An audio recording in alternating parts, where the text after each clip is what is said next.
Hi friends, అందరికీ నమస్కారం.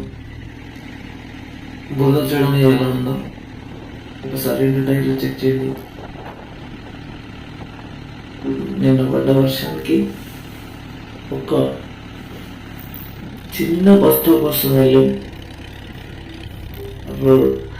అది రావడానికి కూడా చాలా కష్టమైంది.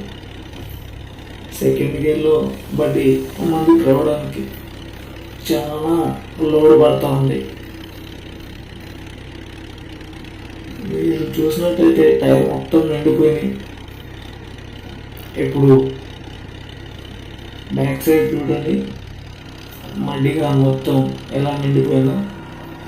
ఓన్లీ ఆ చిన్న 20 కేజీలు 30 కేజీలు ఉండే బస్తా కోసం